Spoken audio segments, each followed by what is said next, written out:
Afternoon everyone. Myself Suman Pandey and CGPSC science lecture series में आप सबका स्वागत है। इसके पहले वाले लेक्चर में हमने स्टार्ट किया था second chapter, that is refraction of light, प्रकाश का अपवर्तन।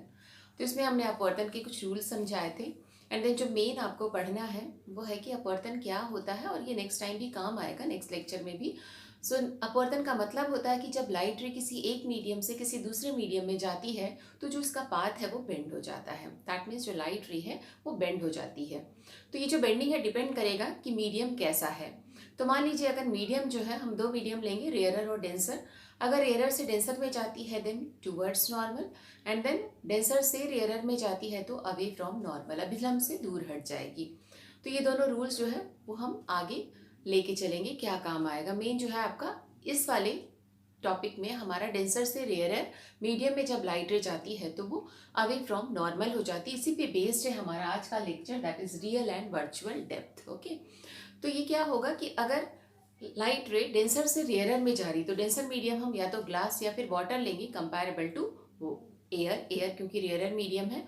तो अगर लाइट रे जाती है तो कोई भी ऑब्जेक्ट अगर उस डेंसर मीडियम में है तब वो ऑब्जेक्ट जो है अपनी रियल डेप्थ पे ना दिख करके हमको थोड़ा सा ऊपर उठा हुआ दिखेगा, that is it's virtual depth. तो वर्चुअल डेप्थ हमेशा क्या होगी, कम होगी रियल डेप्थ से।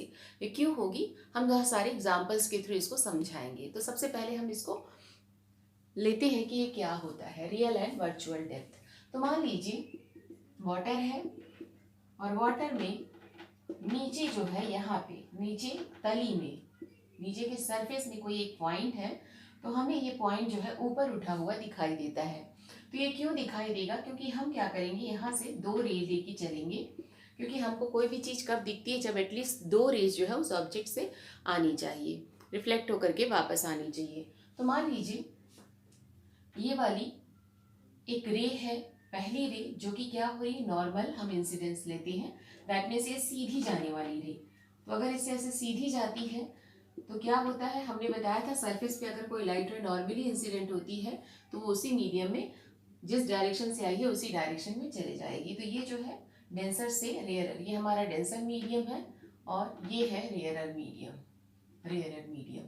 तो क्या होगी, उसी डायरेक्शन में वापस सेकेंड मीडियम में, दैट मीन्स एयर में चली जाएगी ना। सेकेंड अब हम रे लेंगे, मान लीजिए ये रे है ऐसा जो कि डेविएटेड रे है, तो हम क्या करेंगे, एक नॉर्मल ड्रॉ करेंगे इस सरफेस पे, वाटर सरफेस पे।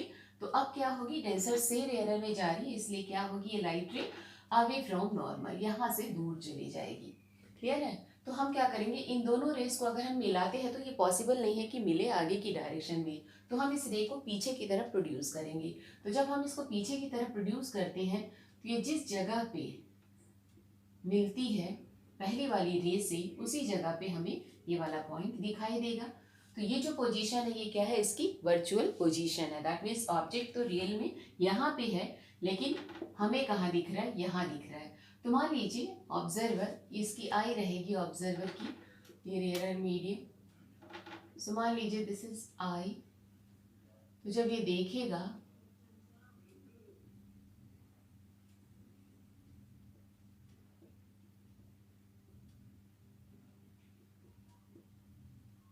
तो उसको कैसा दिखेगा। ओके, सो एक पॉइंट है मान लीजिए ऊपर वाला, and this is P dash and this is P।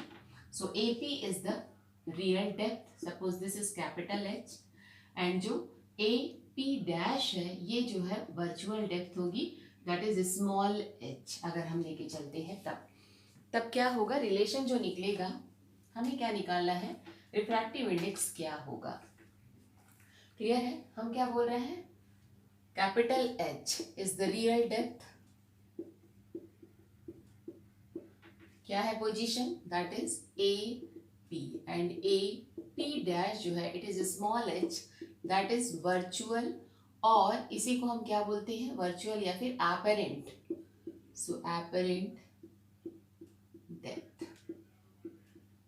Clear है, समझ में आ रहा है क्या है ये, AP डैश जो है ये क्या दिख रहा है हमको, ये जो पॉइंट है जो कि नीचे के सरफेस में था, तली में था, वो हमें क्या हो रहा है, दोनों रेस की वजह से, जो दोनों रेज है वो पीछे की तरफ जब हम ये इसको प्रोड्यूस करें तो दोनों जिस जगह पे मिलेगी वहीं पे हमको ऑब्जेक्ट दिखाई देगा। क्योंकि आई को क्या होता है, हमारी आंखें जो है सिर्फ सीधी रे में देख सकती है, मीन्स सीधी डायरेक्शन में ही देख सकती है। तो ये जो रे है मुड़ जाती है, तो ये मुड़ी हुई रे उसको दिखाई नहीं देगी, इसलिए हमने क्या किया, प्रोड्यूस किया पीछे की तरफ। तो ये दोनों स्ट्रेट रेज जो है क्या हुई, इस पॉइंट पे मिली। So P dash is the virtual image of the object. कौन सा ऑब्जेक्ट है हमारा, पी पॉइंट जो है वो हमें वर्चुअली कहाँ दिख रहा है, पी डैश में। So that depth A P dash is the apparent depth, और जो ए पी है वो उसकी रियल डेप्थ है।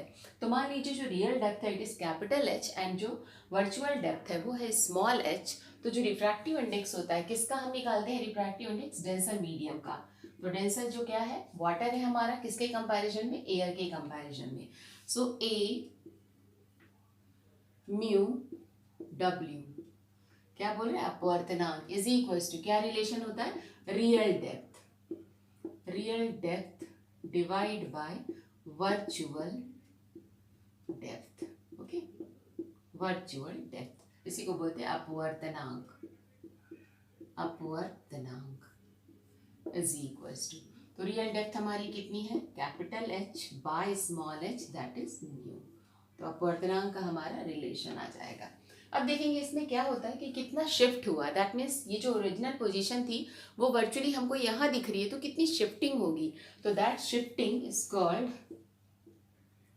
शिफ्टिंग, दैट इज कितना डिस्प्लेसमेंट हुआ। तो दैट इज क्या हो जाएगा, A P minus A P dash, that means जो उसकी रियल डेप्थ है, रियल डेप्थ माइनस वर्चुअल और एपरेंट डेप्थ। ओके, इतनी हमको शिफ्टिंग, ये जो है शिफ्टिंग है कि ये चीज़ यहाँ थी ओरिजिनली, लेकिन अब हमको इतना ऊपर दिखाई दे रही है, तो कितनी शिफ्ट हुई है हमको वो इमेज, जो भी हमारा पॉइंट है। अगर कोई फिश होती तो फिश हमको ऊपर दिखाई देती, तो कितनी ऊपर दिखाई देती वो हमको समझ में आता है। सो दैट इज कॉल्ड शिफ्टिंग। तो शिफ्ट इज इक्वल्स टू, इसको हम सिर्फ शिफ्ट बोलेंगे, शिफ्ट इज इक्वल्स टू जो हमारी रियल डेप्थ है उसमें हम क्या करेंगे, एपरेंट डेप्थ को माइनस कर दिए, तो इतना जो है हमारा शिफ्टिंग होगा। सो दैट इज क्लियर है। अब इसी पे बेस सारे हम एग्जाम्पल्स लेंगे जो हमारे दैनिक जीवन में अपवर्तन से रिलेटेड जितने भी एग्जाम्पल्स हैं वो हम लेके चलेंगे। तो बस आपको फॉर्मूला याद रखना है, mu is equals to real depth divide by apparent depth या फिर वर्चुअल डेप्थ। ओके, सो दैनिक जीवन में अपवर्तन के उदाहरण लिखेंगे। दैनिक जीवन में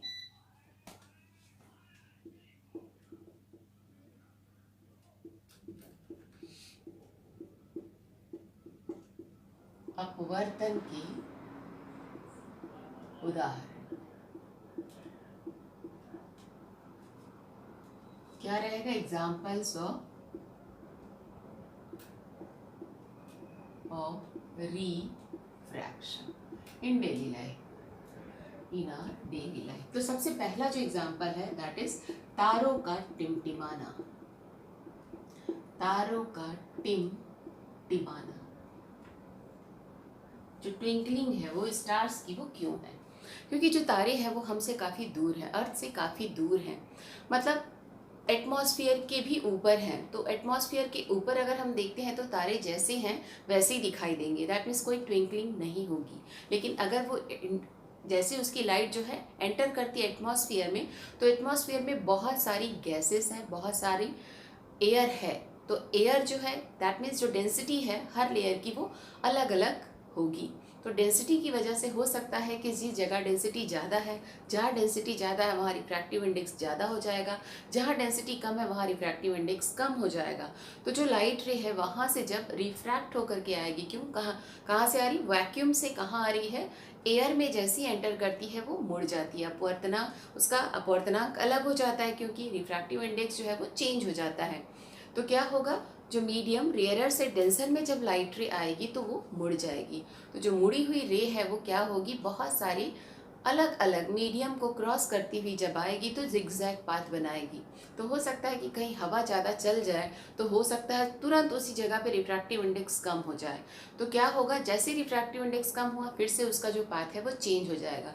तो हर बार उसका जो पाथ है वो बहुत ज़्यादा चेंज होता है, इसलिए जो स्टार हैं वो अपनी पोजीशन पे ना दिखाई दे के हमको थोड़ा सा टिल्ट पोजीशन दिखाई देती है, मीन्स हर वक्त उनकी पोजीशन चेंज होती रहेगी क्योंकि रिफ्रैक्टिव इंडेक्स कंटिन्यूअसली चेंज हो रहा है लेयर बाय लेयर। देयरफॉर हमको क्या दिखेंगे, स्टार्स जो है वो अपनी जगह पे ना दिख करके थोड़े से शिफ्ट दिखाई देंगे। तो हम समझेंगे इसको कैसे शिफ्टिंग होगी। तो तारों का टिमटिमाना, तो मान लीजिए ये है हमारा एटमॉस्फेयर, ये अर्थ है एटमॉस्फेयर, और यहाँ पे स्टार है। तो स्टार से आने वाली जो रे है यहाँ से सीधी आएगी, लेकिन जैसी 2-3 रे अगर हम लेते हैं ऐसी, तो अब ये क्या होगी, रेयर से डेंसर मीडियम में आएगी तो कहाँ चले जाएगी, टूवर्ड्स नॉर्मल। तो ये ऐसे चले जाएगी। सेम वैसे अगर हम यहाँ पे परपेंडिकुलर ड्रॉ करते हैं तो सीधी न जाके अवे टूवर्ड्स नॉर्मल हो जाएगी। ओके, तो ये दोनों रेज हैं। अब ये दोनों रेज को अगर हम पीछे की तरफ बढ़ाते हैं तो क्या होगी, क्योंकि हमारी आई तो सिर्फ इन्हीं को देख पाती है, तो ये जो स्टार है अभी क्या हो रहा है, इस पोजीशन पे दिखाई देंगे, थोड़े से शिफ्ट होते हुए दिखाई देंगे।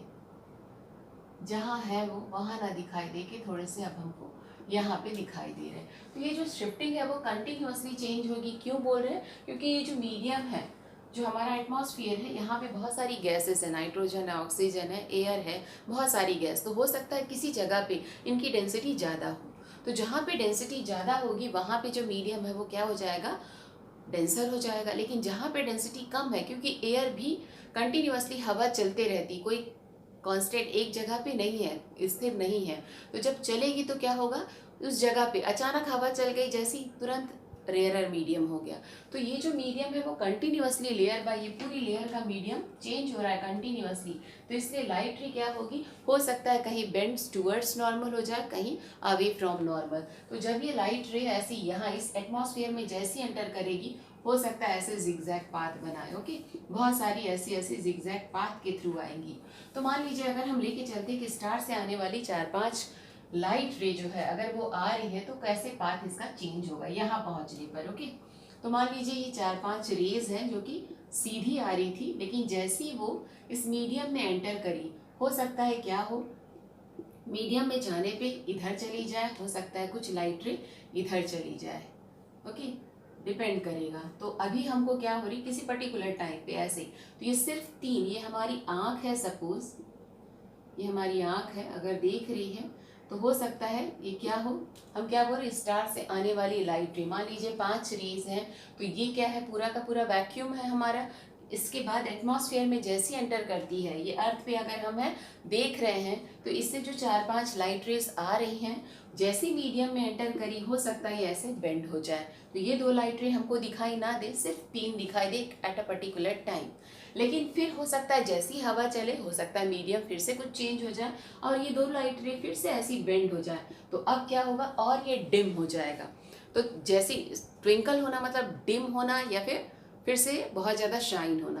तो कभी भी क्या होगा, कम ज़्यादा जब होगा तभी वो ट्विंकल होगा। ओके, तो ये कब हो रहा है वही हम समझा रहे हैं कि जब मीडियम का जो रिफ्रैक्टिव इंडेक्स है कम या ज़्यादा हुआ, जैसी मीडियम जो है वो चेंज होता है, तो क्या होगा, तुरंत हमारी आँख को जो है हो सकता है कम रेज दिखाई दे, हो सकता है ज़्यादा रेज दिखाई दे। तो जब कम या ज़्यादा ऐसी रेज दिखाई देंगी तभी हमारा जो स्टार है वो क्या होगा, ट्विंकल करेगा। ओके, तो हमारी आँख को वो चीज़ ट्विंकल करती हुई दिखाई देगी। दैट मीन्स एक पोजीशन पे ना दिखाई देगी, लगेगा कि उसकी जो पोजीशंस है वो चेंज हो रही हैं। सो दैट इज कॉल्ड तारों का टिमटिमाना, twinkling of stars. Okay, now इसलिए हम ये भी बोल सकते हैं क्या प्लैनेट्स भी ट्विंकल कर रहे हैं क्या, तो नहीं होता है। एक्चुअली प्लैनेट्स जो है वो अपनी पोजीशन पे रहते हैं, और वो जो है, क्योंकि हमारे जो स्टार्स हैं काफ़ी डिस्टेंस पे हैं, प्लैनेट्स काफ़ी पास हैं, तो वो जिस फ्रीक्वेंसी से उनकी लाइट जो है वो मिल रही है, वो हमें कभी भी टिमटिमाते हुए दिखाई नहीं देंगे। सिर्फ स्टार से हमको दिखाई देते क्योंकि बहुत दूर है, और उससे आने वाली जो रेज है वो क्या होंगी, मीडियम्स को क्रॉस करती हुई जब आती हैं, तो डेंसिटी जो है मीडियम की वो अलग अलग होने की वजह से लाइट जो है अलग अलग मीडियम में एंटर करने पे उसका जो पाथ है वो जिगजैग हो जाएगा। इस वजह से क्या होगी, हमको जो लाइट है वो ट्विंकल करती हुई दिखाई देगी। सो दैट इज तारों का टिमटिमाना। नाउ सेकेंड एग्जाम्पल हम लेते हैं कि मान लीजिए कॉइन है, और जो कॉइन है उसको हमने एक बर्तन में रखा हुआ है, तो जो कॉइन की एक पर्टिकुलर पोजीशन पे, मीन्स आँख की हमारी एक पर्टिकुलर पोजीशन तक हमको कॉइन दिखाई देगा, लेकिन जैसे हम और ज़्यादा अपनी आँख को मोड़ेंगे तब हमको दिखाई नहीं देगा, ओझल हो जाएगा। लेकिन जैसे ही हमने पानी डाला तो वो हमें दिखाई देने लगेगा। क्यों होगा ऐसा? क्योंकि अब क्या हो रही है, उसकी जो वर्चुअल पोजीशन है, वर्चुअल डेप्थ है, वो ऊपर आ गया क्योंकि सिक्का। तो जब ये ऊपर आ गया तो जहाँ हमारी आँख नहीं देख पा रही थी अब वो देख पाएगी। तो हम क्या लिखेंगे, जो सिक्का है वो कौन सा सिक्का हम बोलेंगे, बर्तन में रखा, बर्तन में रखा सिक्का। कैसा सिक्का था? जो कि ओझल था, हमको दिखाई नहीं दे रहा था। का किसमें? पानी में दिखाई देना। जल भर देने के पश्चात, जल भर देने के पश्चात दिखाई देना, दिखाई देना। ओके, तो मान लीजिए ये हमारा एक बीकर है और हमने क्या किया है, इसमें नीचे यहाँ पे कॉइन रखा हुआ है।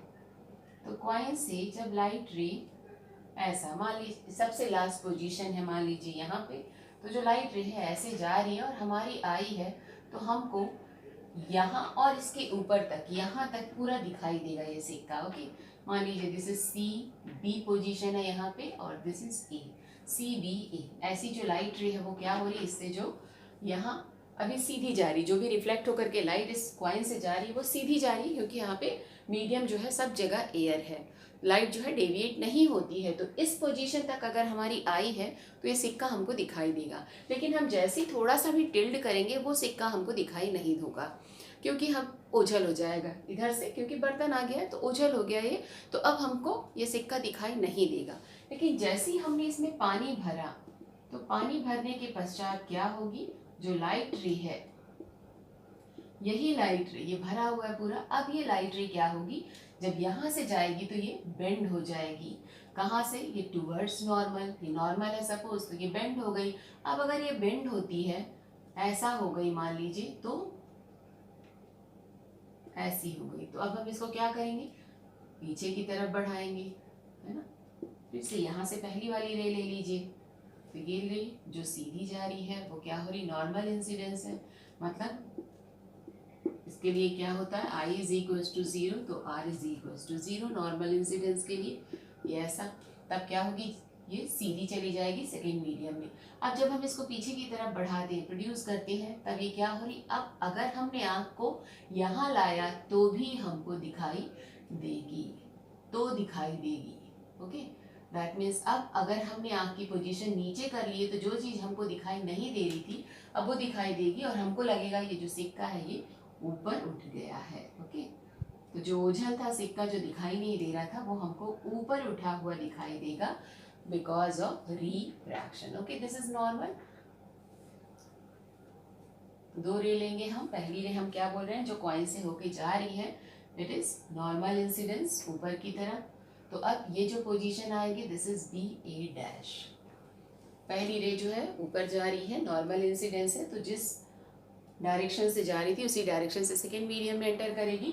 मान लीजिए हमने सेकेंड रे लिया जो कि यहाँ से ऐसे सीधी जा रही थी, कब, जब एयर था, जब यहाँ पे वाटर नहीं था, तो ये सीधी जा रही थी। तो ए से लेकर के यहाँ तक की पोजीशन तक अगर हम आँख से देखेंगे, परपेंडिकुलर डायरेक्शन में देखेंगे, तो हमको वो सिक्का दिखाई दे रहा था। लेकिन जब हम ऐसे आँख करते, थोड़ा सा भी झुकाते, तो हमको ये सिक्का दिखाई नहीं देता। लेकिन अगर हमने पानी भर दिया है तो क्या हो रहा है, जो लाइट रे है अब डेंसर से रेयर मीडियम में जा रही है, तो क्या होगी, ये है हमारा डेंसर और ये है रेयर, एयर है ये रेयर, तो लाइट क्या हो जाएगी, जो नॉर्मल है, जो अभिलंब है उससे दूर हट जाएगी। तो अभिलंब से दूर कहाँ गई, बी ए डैश में। तो अब अगर हम आँख को यहाँ रख करके देखेंगे तो हमको क्या होगा, सिक्का ऊपर उठ जाएगा, इसलिए हमको दिखाई देगा। क्लियर है। लाइट को हम क्या करेंगे, प्रोड्यूस करेंगे, पीछे की तरफ बढ़ाएंगे, दोनों जिस पॉइंट पे ये मिलेगी उसी जगह पे हमको जो सिक्का है उसकी वर्चुअल पोजीशन दिखाई देगी। सो that is it's virtual depth, और यहाँ से यहाँ तक रियल डेप्थ है। तो यहाँ से हम निकाल सकते हैं कितना शिफ्टिंग हुआ एंड रिफ्रैक्टिव इंडेक्स, दोनों हम निकाल लेंगे। सो दैट इज बर्तन में रखा सिक्का जो कि ओझल था, पानी भर देने पर दिखाई देने लगता है। सेकेंड एग्जाम्पल था ये, नाउ थर्ड, सारे एग्जांपल्स इसी पे बेस्ड है। आपको सिर्फ 2 रेज लेके चलनी है, कोई भी 2 रेज, जरूरी नहीं है परपेंडिकुलर में, वहां से आप कोई भी 2 रे लेकर के उन दोनों रेज को प्रोड्यूस कर सकते हैं, तो आपको दिखाई देगा। नाउ जो थर्ड है, अगर मान लीजिए एक छड़ है, उसको हमने पानी में अंशतः डुबा के रखा है, मीन्स आधी डूबी हुई है, तो जो छड़ जहाँ से डूबी हुई है वहाँ से वो उसको तिरछी दिखाई देगी। जो भी ऑब्जर्वर देखेगा तो छड़ जो है वो तिरछी थोड़ा सा दिखाई देगी। तो ये भी सेम ऐसा ही है, रिफ्रैक्शन पे बेस्ड है। तो हम क्या लिखेंगे, पानी में अंशतः डूबी, पानी में अंशतः डूबी क्षण टेढ़ी दिखाई देती है, टेढ़ी दिखाई देती है। क्लियर? जो रॉड है हमको क्या दिखाई देगी, टेढ़ी। तो मान लीजिए सेम वैसे ही हम वाटर ले लेंगे, डेंसर मीडियम, और यहाँ पे एक छड़ रखेंगे। तो मान लीजिए छड़ ऐसी तिरछी है ना। प्रॉब्लम सिर्फ तिरछी नहीं आता, सीधा रखे हुए में कोई प्रॉब्लम नहीं है। ये छड़ जो है ऐसे तिरछी कहाँ रखी है, पानी में। इसका इतना पोर्शन जो है वो पानी में डूबा हुआ है, सी जहां से डूबा है, दिस इज बी ए। अब हम सेम यहाँ से 2 रे लेंगे।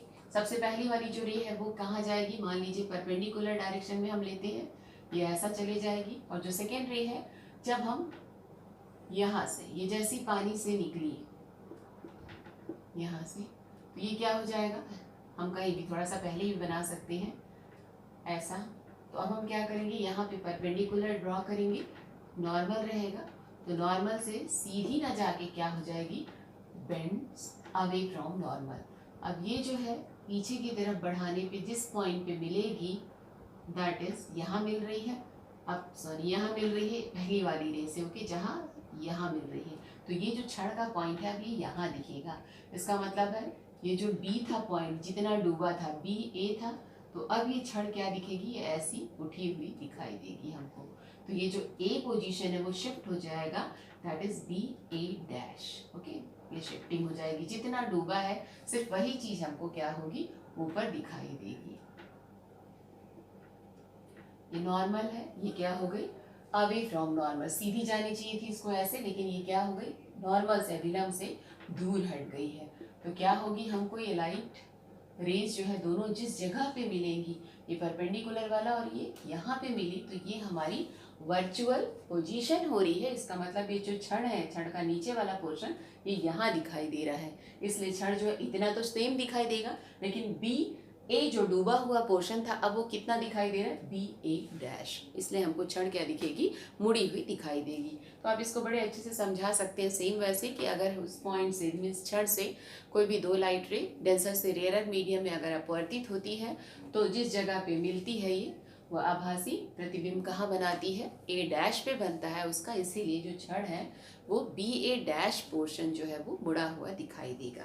क्लियर है?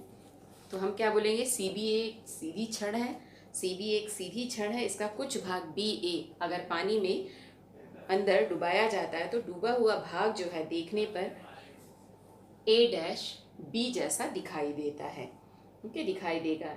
मतलब क्या होगा, स्पष्ट है कि भाग ए डैश बी तथा भाग बी सी जो है अलग अलग सरल रेखाएं हैं। ये सब बी सी अलग सरल रेखा है और बी ए डैश जो है ये अलग सरल रेखा है। तो क्या हो जाएगा, अतः पानी के अंदर डूबी हुई छड़ जो है वो टेढ़ी दिखाई देती है। ऐसा क्यों होता है, क्योंकि ए से चली 2 प्रकाश किरणें वायु में जाने पर, ए से चली 2 प्रकाश किरणें, पहली ये और दूसरी प्रकाश किरण ये, जाने पर कहाँ से जा रही है, ये पानी से वायु में जाने पर अभिलंब से दूर हट जाती है, इसलिए ये ऐसा दिखाई देता है। अतः ए का जो प्रतिबिंब है वो ए डैश पर बनेगा। क्लियर है? तो इसको आप अपनी लैंग्वेज में लिख सकते हैं। नाउ जो नेक्स्ट है,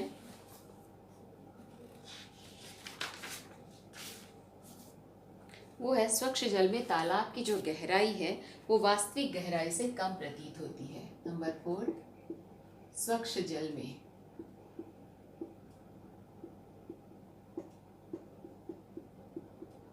तालाब की गहराई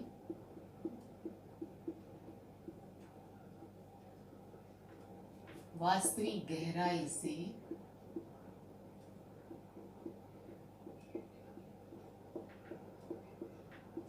कम प्रतीत होती है।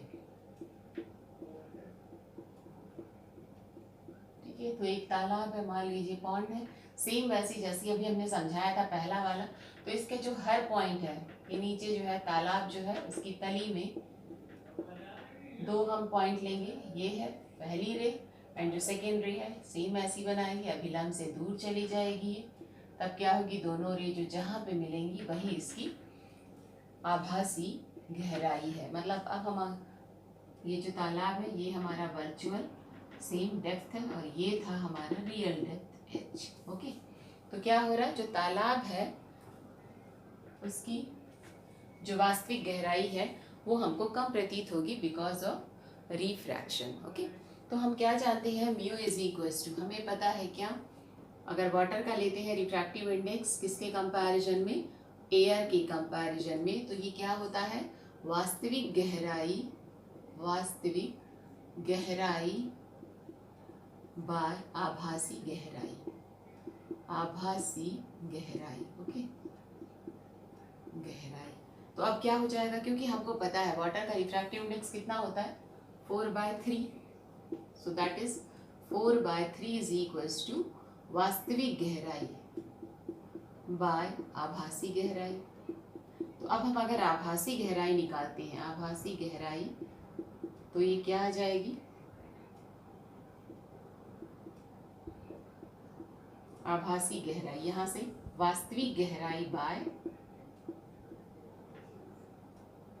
वास्तविक गहराई बाय, इसको हम नीचे लाएंगे बाय 4/3, इसका मतलब जब ये ऊपर जाएगा तो 3/4 इंटू वास्तविक या रियल, हम बोलते हैं इसी को रियल डेप्थ। क्लियर है, तो ये क्या हुआ हमारा वर्चुअल या फिर एपरेंट।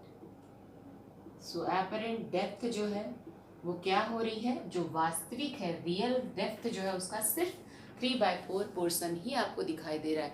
तो 3/4 पोर्शन में पूरा ना दिख के सिर्फ 3/4 दिख रहा है, इसलिए हमको क्या हो रहा है, जो हमारी वर्चुअल गहराई है वो कम हो रही है। तो हम इसको प्रूफ कर सकते हैं बाय दिस फॉर्मूला। तो इसलिए क्या होता है, जो शिकारी होते हैं, मछली पकड़ने वाले जो होते हैं, वो क्या करते हैं, जहाँ भी मछली दिखाई देगी उससे नीचे निशाना लगाते हैं, क्योंकि वो जो दिख रही है वर्चुअल पोजीशन है उसकी जो कि ऊपर की तरफ है, और निशाना जो है थोड़ा नीचे लगाएंगे तो वो मार सकेंगे मछली को। सेम ऐसी बहुत से एग्जांपल्स हैं, जब सूर्योदय होता है तो सूरज जो है वो बहुत नीचे रहता है लेकिन फिर भी हमको उसकी लाइट्स दिखाई देती हैं। तो सेम वैसे ही हमारा क्या हो जाएगा, वैक्यूम से जब ये एटमॉस्फेयर में आएगा तो टिल्ड हो जाती हैं, इसलिए हमको उसको ऊपर दिखाई देता है, जैसे हमने स्टार्स के लिए बनाया था। तो अगर सन जो है, मान लीजिए ये है अर्थ, यहाँ नीचे है सन, और सेम ऐसी जैसी एटमॉस्फेयर में एंटर करती है, ये है एटमॉस्फेयर, तो जो सन अगर नीचे है तब भी हमको क्या देगा, इससे दो रेज अगर जा रही हैं और वो जैसी, मान लीजिए हमारी पोजीशन ये ऐसी है अर्थ की, तो ये जो लाइट रे है जब ये ऐसे जाएंगी, दो लाइट रेज अगर जा रही हैं तो क्या होंगी, थोड़ी सी बेंड हो जाएंगी इधर। तो बेंड होने पे पीछे की तरफ जब हम इसको ऐसा दिखाएंगे तो हमको यहाँ पे सूरज की पोजीशन दिखाई देगी, ये सूरज है। आ रहा समझ में, अगर हमारी आई हम अर्थ पे है, यहाँ पे हमारी जो आई है उसकी पोजीशन अगर ऐसी है तब, इसलिए क्या होता है, सन अगर नीचे है तब भी हमको कहाँ दिखाई दे रहा है, ऊपर दिखाई दे रहा है। It is because of refraction. तो ये सारे एग्जाम्पल्स जो है वो किसके रहेंगे, रिफ्रैक्शन के। क्वेश्चन जब आता है ऑब्जेक्टिव टाइप भी आता है कि ऐसा क्यों है, ये रिफ्रैक्शन है, रिफ्लेक्शन है, क्या है, तो आपको ये बताना रहेगा कि it is due to refraction. Okay, तो कितने एग्जाम्पल्स हमने लिया, पहला तारों का टिमटिमाना, it is due to refraction. Second जो है, जो तालाब की गहराई है वो वास्तविक गहराई से कम दिखाई देती है हमको। पूल, स्विमिंग पूल जो है जितना गहरा होता है उससे कम दिखाई देता है। अगर हम छलांग लगाएंगे तो हो सकता है गले तक पानी आ जाए, लेकिन दिखता ऐसा है कि घुटने तक पानी है हमारे, लेकिन हो सकता है हम डूब जाए। तो सेम यही रीज़न है कि जो उसकी वर्चुअल डेप्थ है it is smaller than real depth, हमें कम दिखाई देती जबकि काफ़ी गहरा होता है। क्लियर है। देन उसके बाद हमने देखा सिक्का जो है अगर हम खाली बर्तन में रखते हैं तो एक पर्टिकुलर पोजीशन तक ऊर्ध्वाधर से एक टिल्ड पोजीशन तक हमको दिखाई देगा, लेकिन उसके बाद अगर हम आँख को अगर झुकाते हैं, अपने आँख को नीचे करते हैं तो वो दिखाई नहीं देता है। लेकिन पानी जब हम भर देते हैं तो क्या होगा, क्योंकि सिक्का ऊपर आ जाता है इसलिए हमको दिखाई देने लगता है। क्लियर है। देन उसके बाद जो छड़ है अगर हम उसको पानी में आधा डुबा के रखते हैं तो जितना पोर्शन डूबा हुआ है वो हमको मुड़ा हुआ दिखाई देगा। तो ऐसे बहुत से एग्जाम्पल्स हैं। नाउ अब हम आते हैं क्रांतिक कोण, critical angle, critical angle and total internal reflection, total internal reflection, okay, TIR। तो क्रांतिक कोण का मतलब क्रिटिकल एंगल, क्रांतिक कोण तथा ये क्या होता है, पूर्ण आंतरिक परावर्तन तथा पूर्ण आंतरिक परावर्तन। तो ये भी बेस्ड है रिफ्रैक्शन पे ही। तो मान लीजिए हम ये जानते हैं कि अगर लाइट रे डेंसर से रेयर मीडियम में जाती है तो अवे फ्रॉम नॉर्मल हो जाती है। तो अगर हम बनाते हैं ऐसा डायग्राम, मान लीजिए ये नॉर्मल है और ये जो है सरफेस है, ये रेयर मीडियम है और ये है डेंसर मीडियम। तो जब ये डेंसर से रेयर मीडियम में लाइट रे एंटर करती है तो क्या होती है, अवे फ्रॉम नॉर्मल। तो ये जो एंगल ऑफ इंसिडेंस है ये कम होता है और एंगल ऑफ रिफ्रैक्शन ज़्यादा होता है। ओके, हमेशा क्या होगा, एंगल ऑफ रिफ्रैक्शन जो है वो ज़्यादा होता है comparison to angle of incidence. अब अगर हम एंगल को और ज़्यादा बढ़ा देते हैं, मान लीजिए ये क्यों होता है, because of Snell's law. Snell's law क्या था हमारा, Snell's law, mu is equals to sine i by sine r. तो क्या आ जाएगा, sine r into mu is equals to sine i. तो क्या हुआ, आर जो है वो आई के प्रोपोर्शनल है, that means I is proportional to R. तो आई अगर बढ़ता है तो आर भी बढ़ता है। तो अगर हमने मान लीजिए आई को बढ़ाया तब क्या होगा, आई को और हमने बढ़ा दिया, यहाँ से अब लाइट रे गई, तब क्या होगा, ये और टिल्ड हो जाएगा, काफ़ी नीचे हो जाएगा, ये ऐसा, ये ऐसा। तो और एंगल ऑफ रिफ्रैक्शन भी बढ़ जाएगा। तो अब एक पोजीशन ऐसी आती है जब लाइट रे, ये नॉर्मल है हमारा, हमने एक पर्टिकुलर एंगल ऐसा दिया कि अब लाइट रे जो है वो रिफ्रैक्ट होगी। कैसे, ये जो दोनों मीडियम्स की बाउंड्री है, सरफेस जो है वहाँ से टच करती हुई, स्पर्श करती हुई बाहर निकलेगी, रिफ्रैक्ट होगी। ओके, स्पर्शी सतह से को स्पर्श करती हुई बाहर चली जाती है। ओके, तो हम क्या बोलते हैं इसी को, ग्रेजिंग इमर्जेंट। ओके, तो क्या होगा, ये जो एंगल रहेगा उस टाइम पे, एंगल आई जो है इट इज आई सी, इसी को हम बोलते हैं क्रिटिकल एंगल। और उस टाइम पे जो एंगल ऑफ रिफ्रैक्शन है आर विल बी 90 डिग्री।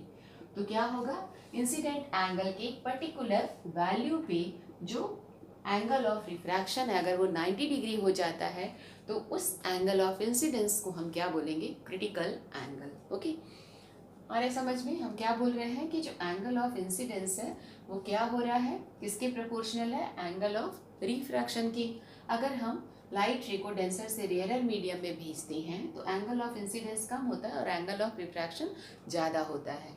लेकिन जैसे हमने इंसिडेंट एंगल को बढ़ाया, एंगल ऑफ रिफ्रैक्शन भी बढ़ा, तो ये जो लाइट है वो क्या हो रही है, और टिल्ड हो गई। और एंगल ऑफ इंसिडेंस की पर्टिकुलर पोजीशन पे, मीन्स अगर हमने हर मीडियम का एक क्रिटिकल एंगल होता है, वो हम आपको बताएंगे। जैसे अगर हमने ग्लास का लिया तो 42 होता है, पानी का लिया तो 49 डिग्री, डायमंड का लिया तो 25 डिग्री, ये सारे फिक्स हैं। तो अगर मान लीजिए लाइट रे उस एंगल से के बराबर अगर इंसिडेंट हो रही है तब क्या होगी, जब लाइट रे रिफ्रैक्ट होगी तो कैसे हो रही है, ये दोनों सरफेस जो है, दोनों मीडियम की जो बाउंड्री है उसी को टच करती हुई बाहर चली जाएगी। दैट मीन्स जो एंगल ऑफ रिफ्रैक्शन है उस टाइम पे इट बिकम्स 90 डिग्री। ओके, तो हम क्या लेंगे इस कंडीशन में, तो इसी को हम क्या बोलते हैं, क्रिटिकल एंगल आई सी जो है। तो इस क्रिटिकल एंगल के लिए when I is equals to I C, R will be 90 degree.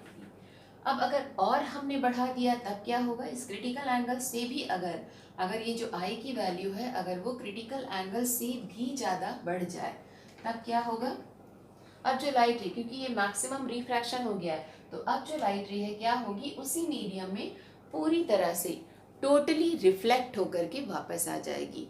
तो अगर मान लीजिए हमने 100% दिया है लाइट का, तो यहाँ पे 100% ही रिफ्लेक्ट होता है।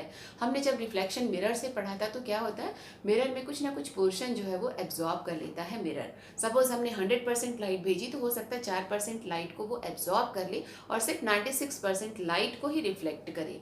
लेकिन यहाँ पे क्या होगा, जिस मीडियम से लाइट रे जा रही है 100% अगर जा रही है तो 100% टोटली रिफ्लेक्ट हो जाएगी। और कहाँ, उसी मीडियम में होगी।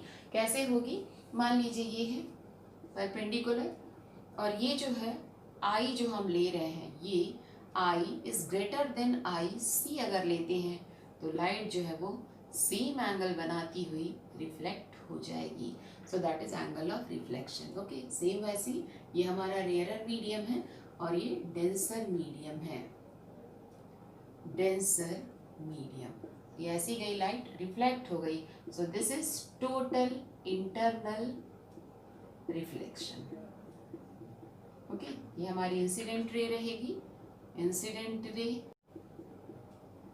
और ये है नॉर्मल, आप अच्छे से समझाएंगे। And this is surface boundary जो है, क्लियर है ये। सो दैट इज TIR। अगर ये 60 डिग्री होता है तो सेम एंगल से रिफ्लेक्ट होगी, ये भी 60 डिग्री ही होगा। जितना एंगल ऑफ इंसिडेंस होगा उतना ही एंगल ऑफ रिफ्लेक्शन होगा। तो इसी को हम बोलते हैं टोटल इंटरनल। इंटरनल का मतलब है जिस मीडियम में गई थी, जिस मीडियम से गई थी उसी मीडियम में रिफ्लेक्ट हुई, और टोटल का मतलब पूरी तरह से 100% रिफ्लेक्ट हुई है। सो that is total internal reflection. अब हम ये वाले में आते हैं। हमें सबसे पहले क्रांतिक कोण का समझना है कि क्या हो रहा है, क्रांतिक कोण या क्रिटिकल एंगल, ये वाली पोजीशन। तो हम यहाँ पे स्नेल्स लॉ लगाते हैं और थोड़ा सा छोटा सा डेरिवेशन है डिराइव करते हैं। Okay, mu is equal to निकालते हैं, इसी पे बेस्ड रहेगा क्योंकि हर मीडियम का हमको रिफ्रैक्टिव इंडेक्स निकालना है। अगर हमको रिफ्रैक्टिव इंडेक्स पता है देन उसके बेसिस पे हम क्रिटिकल एंगल निकालेंगे। ओके, तो क्या बोल रहे हैं हम, क्रिटिकल एंगल का, क्रिटिकल एंगल कब मिल रहा है, well angle of incidence is equals to IC, critical angle, critical angle. This is angle of incidence. Angle of incidence I is equals to IC. Then क्या हो रहा है, then when, this is when, then R is equals to 90 degree. Now हमें क्या पता है, mu is equals to sin I by sin R. Okay, sin I by, ये denser का ही रहेगा है ना, ये डेंसर मीन्स जो भी आप लेंगे, डेंसर अगर हम लेके चलते हैं उसको रेयरर R और D से रिप्रेजेंट करते हैं। तो साइन I जो है, साइन I की वैल्यू क्या हो गई, IC के बराबर, और R जो हो गया वो 90 degree, sine 90 degree. So sine 90 is 1, so that is sine IC। Okay, ना अब हमको क्या पता है, ये हमारा साइन IC आ गया। अब हमें क्या पता है कि अगर उत्क्रमणीयता का सिद्धांत, okay, from principle of reversibility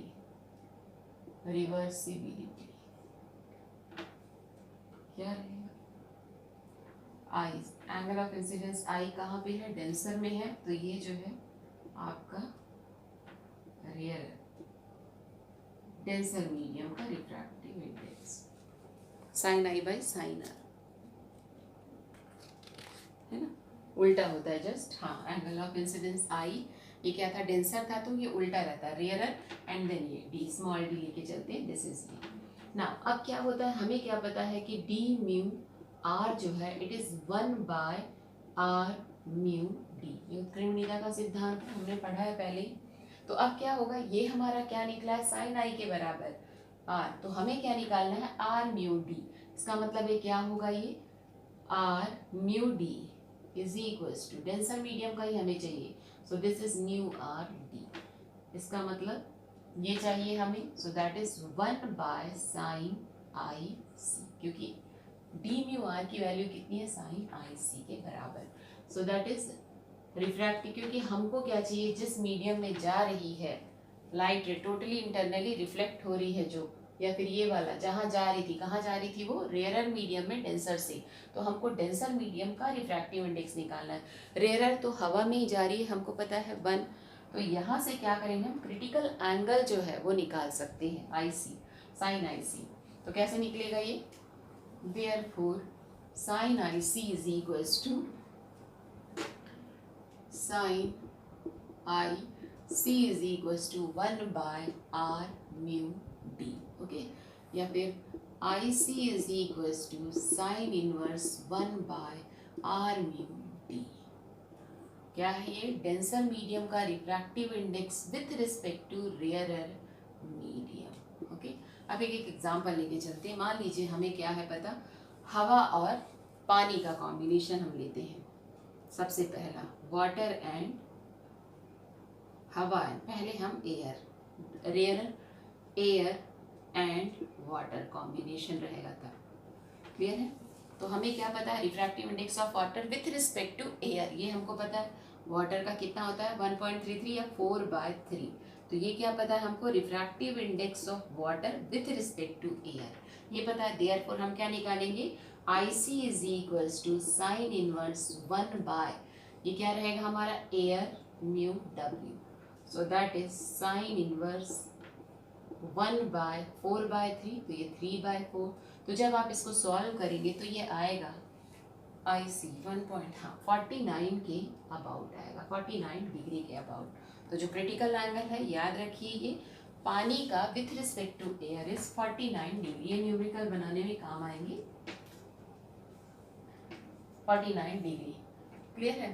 तो देखिए ये जो है दोनों इन्वर्सली प्रोपोर्शनल होते हैं, क्या चीज़, क्रिटिकल एंगल और रिफ्रैक्टिव इंडेक्स। तो रिफ्रैक्टिव इंडेक्स जितना कम होगा क्रिटिकल एंगल उतना ही ज़्यादा आएगा। अब हम देखते हैं कुछ और लेकर के, सेकेंड लेते हैं ग्लास का। So air and glass combination, okay, that means हमें क्या पता है, mu of glass with respect to air is 3/2, that is 1.5। Therefore IC is equals to sine inverse 1/, किसका निकाल रहे हैं हम, ग्लास का with respect to air, so that is sine inverse 1/3/2, 2/3। तो जब ये निकालेंगे हम तो 42 डिग्री। तो देखिए जब ये बढ़ गया 1.5, ये कितना था 1.33, ये कम था तो ज़्यादा, लेकिन ये जैसे ही ज़्यादा हुआ ये कम हो गया। नाउ थर्ड एक और लेते हैं हम डायमंड का। डायमंड किसके रिस्पेक्ट में हम लेंगे, air and diamond, okay. That means हमको क्या पता है, डायमंड का refractive index with respect to इतना कितना होता है, ये 2.4 होता है। Therefore IC is equals to sine inverse कितना 1/2.4। तो जब आप इसको सॉल्व करेंगे तो दैट इज अबाउट 25 डिग्री। देखिए ये बढ़ गया और तो ये और ज़्यादा बढ़ गया, तो रिफ्रैक्टिव इंडेक्स बढ़ने पर कम हो गया, फिर क्या हो जाता है, क्रिटिकल एंगल कम हो जाता है। ये सारे हम न्यूमेरिकल्स में काम आएंगे, सारे हमको कॉम्बिनेशंस का पता होना चाहिए। तो ग्लास का रिफ्रैक्टिव इंडेक्स पता है, क्रिटिकल एंगल कितना 42, वाटर का 49, डायमंड का 25, ओके। IC ऑफ, ये याद रखिए, पहला हमने वाटर लिया था, कितना आया, IC of water is 49 degree, and then IC of glass is 42 degree and critical angle of diamond is 25 degree।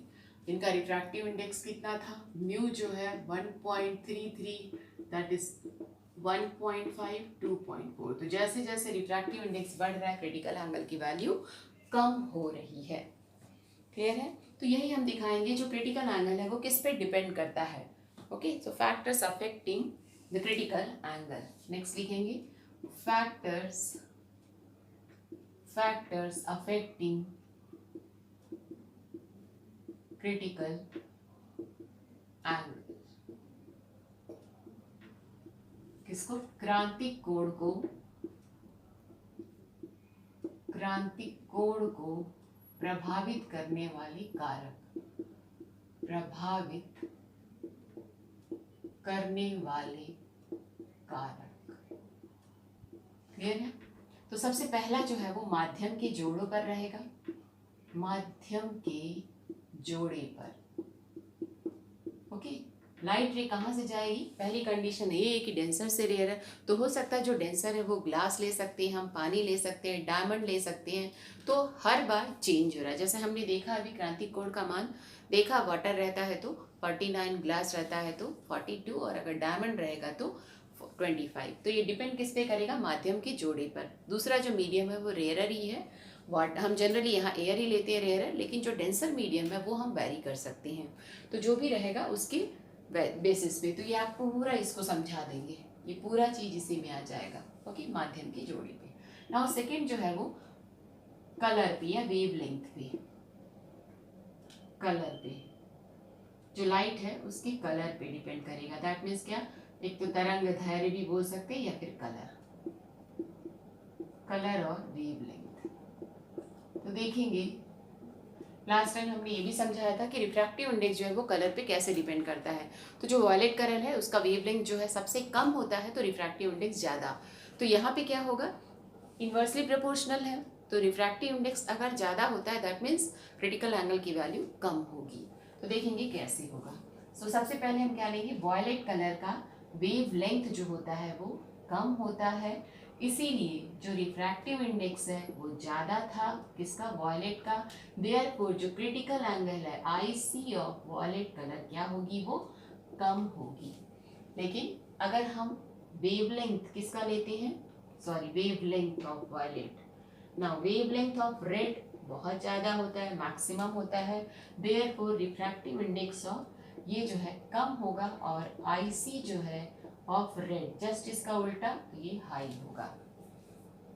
हमारा समझ में क्या बोल रहे हैं? Wavelength of violet colour is minimum, therefore refractive index is high, बहुत ज़्यादा होता है। और रिफ्रैक्टिव इंडेक्स और IC एक दूसरे के इन्वर्सली प्रोपोर्शनल है, तो अगर रिफ्रैक्टिव इंडेक्स ज़्यादा है तो क्रिटिकल एंगल क्या होगा? कम होगा, जस्ट रेड का उल्टा होगा। तो ये कलर पे भी डिपेंड करता है। नाउ जो थर्ड है हमारा टेम्परेचर पे,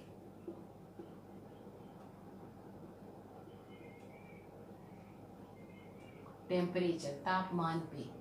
तो क्या होता है? तापमान बढ़ाने पे जो रिफ्रैक्टिव इंडेक्स से कम हो जाता है, उसके जो मॉलिक्यूल्स हैं उन सबको एनर्जी मिलती है और वो एक दूसरे से काफ़ी दूर दूर भागते हैं। तो जब दूर भागेंगे तो उस जगह पे डेंसिटी कम हो गई, तो जब डेंसिटी कम हो गई दैट मीन्स क्या होगा? रिफ्रैक्टिव इंडेक्स कम हो जाएगा।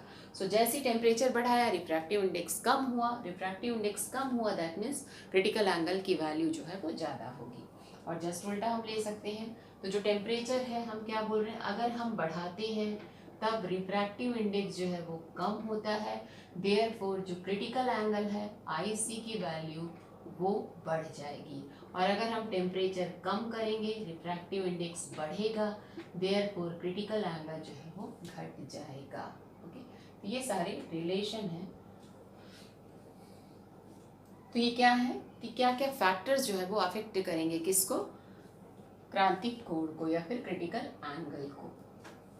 क्लियर है ना? अब हम पूर्ण आंतरिक परावर्तन को डिफाइन कर देते हैं और उसके लिए कंडीशन जो है वो क्या होती है, क्या कंडीशन मस्ट है पूर्ण आंतरिक परावर्तन के लिए? That is total internal reflection. So heading डालेंगे टोटल इंटरनल रिफ्लेक्शन। ओके, पूर्ण आंतरिक परावर्तन, आंतरिक परावर्तन। तो आप ऐसी डायग्राम बना लेंगे। सबसे पहले क्या रहेगा? ये हमारी बाउंड्री है, ये परपेंडिकुलर है, ये एंगल ऑफ इंसिडेंस है। तो ये जो एंगल ऑफ इंसिडेंस है I, if it is greater than IC, then जो लाइट है उसी मीडियम में टोटली रिफ्लेक्ट हो जाएगी। That is angle of reflection, that is TIR। ये है हमारी इंसिडेंट रे, इंसिडेंट रे। ये हमारा डेंसर मीडियम और ये है रेयरर मीडियम। ये है नॉर्मल। तो आप ये डायग्राम बनाएंगे, दिस इज सरफेस। तो पहली कंडीशन क्या बोल रहे हैं कि जब लाइट रे सघन माध्यम से विरल माध्यम में जाती है और एंगल ऑफ आपतन कोण का मान अगर क्रांतिक कोण से अधिक होता है तो लाइट रे दूसरे मीडियम में ना जाकर उसी मीडियम में पूर्णतः परावर्तित हो जाती है। So when the light ray is incident from denser to rarer medium and the condition is and the angle of incidence is greater than critical angle, then the light gets totally reflect कहाँ से? उसी medium में, on this medium, that is called TIR without any deviation. That means second medium में enter नहीं करेगी, उसी medium में ही totally internally reflect हो जाएगी। तो क्या बोलेंगे, कंडीशन क्या होनी चाहिए, when I is greater than i c, तब क्या बोल रहे हैं, लाइट जो है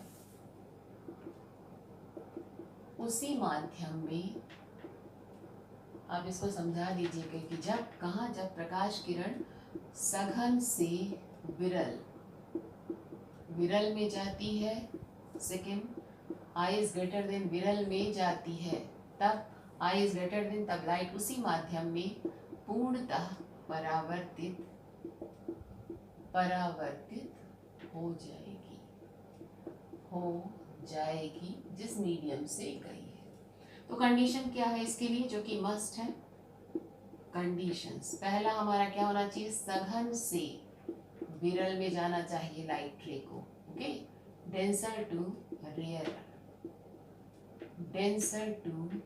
रेयरर, और सेकेंड क्या है हमारा, i is greater than i c, okay, angle of incidence is greater than critical angle, clear. आपतन कोण का मान जो है, आपतन कोण का मान क्रांतिक कोण से अधिक होना चाहिए,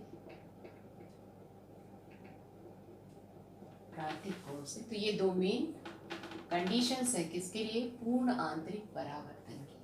तो ये आपका आएगा अगर, तो आप ये डायग्राम बनाना और ये चीज़ समझा देंगे कि क्या होता है कि जब लाइट रे सघन माध्यम से विरल माध्यम में जाती है और अगर आपतन कोण का मान क्रांतिक कोण से अधिक होता है तो लाइट दूसरे माध्यम में प्रवेश करने की बजाय उसी माध्यम में पूर्णतः परावर्तित हो जाती है जिस माध्यम से वो जाती है। इसी को हम बोलते हैं पूर्ण आंतरिक परावर्तन, that is total internal reflection. And the condition क्या है, पहले ही हम बोल रहे हैं कि सघन से विरल में जाना चाहिए, डेंसर से रेयरर में, और सेकेंड कंडीशन क्या है कि जो एंगल ऑफ इंसिडेंस है it is greater than critical angle I C, clear है। तो नेक्स्ट टाइम हम इस पे बेस सारी एग्जांपल्स करेंगे और कुछ न्यूमेरिकल्स भी करेंगे, ओके, थैंक यू।